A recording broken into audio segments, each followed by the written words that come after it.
Dans un extrait de Plus belle la vie dévoilé sur le site de France 3, Claude Rocha va laisser un message émouvant à César, qu'il croit toujours vivant. Les scénaristes de Plus belle la vie doivent avoir une dent contre Claude Rocha. Depuis son arrivée dans la série en 2013, rien ne lui a été épargné. Interprété par Charles Schneider, ce personnage, pourtant aimé des fans du feuilleton quotidien, ne cesse d'enchaîner drames et décombres. Arrivé durant la saison 9, le personnage de Claude Rocha n'a cessé de prendre de l'envergure au fil des années, les fans découvrant petit à petit de nouveaux aspects de sa personnalité et de sa vie privée. Mais il y a un événement, survenu en octobre dernier, que les fans n'ont toujours pas digéré, la mort dans l'indifférence la plus complète de son neveu César. Un petit retour en arrière s'impose. En 2014, Rocha obtient la garde de César, un jeune homme torturé dont les frasques vont rythmer pendant de nombreuses années le feuilleton quotidien. Très impliqué dans son éducation, il va tout mettre en œuvre pour le remettre dans le droit chemin.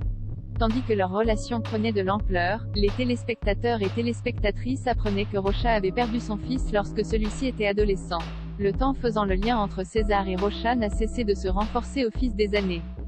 Mais en octobre 2021, César, qui pensait pouvoir faire chanter le tueur en série Jacob, a vu son plan se retourner contre lui. Alors qu'il avait tenté de se débarrasser de Baptiste, il avait vu son plan capoter quand Kevin était parvenu à le sauver à temps.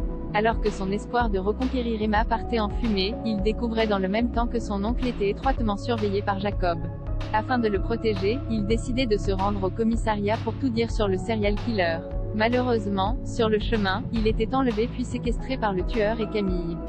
Cette dernière prise de compassion permettait à César de faire ses adieux à ses proches avant de mourir, en leur faisant croire qu'il partait au Canada. Assassiné le 15 octobre, Rocha, Emma, Barbara et les autres pensent donc toujours que le jeune homme est en vie. Si jusqu'à présent, quasiment aucune mention de ce départ n'a été faite entre les personnages, il semblerait que les scénaristes se soient souvenus de cette intrigue laissée en suspens. Dans un extrait de l'épisode 4487, qui sera diffusé le mardi 1er mars sur France 3, Rocha, qui se trouve seul dans son bureau tard le soir, laisse un message sur le téléphone de son neveu, qui ne répond jamais à ses appels. « Je voulais savoir comment tu allais, lui dit-il. J'imagine que ta vie au Canada est trépidante. Tu rappelles jamais, tu écoutes pas tes messages, en tout cas pas les miens. En vrai, je voulais te dire que tu me manquais. Tu me manques beaucoup, à commencer par tes yeux rieurs quand tu me faisais tourner en bourrique. Voilà, fais-moi signe.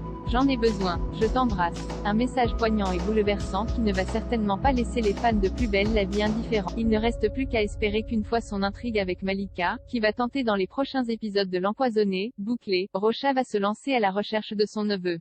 Il est en effet difficile de croire qu'aucune personne du Mistral, encore moins son oncle, ne s'inquiète de ne pas avoir eu de nouvelles du jeune homme pendant plus de 3 mois. D'autant plus que si les rumeurs se révèlent justes, et que Plus belle la vie venait à toucher à sa fin courant 2022, les fans vont s'attendre à ce que l'histoire autour de Jacob trouve enfin un dénouement.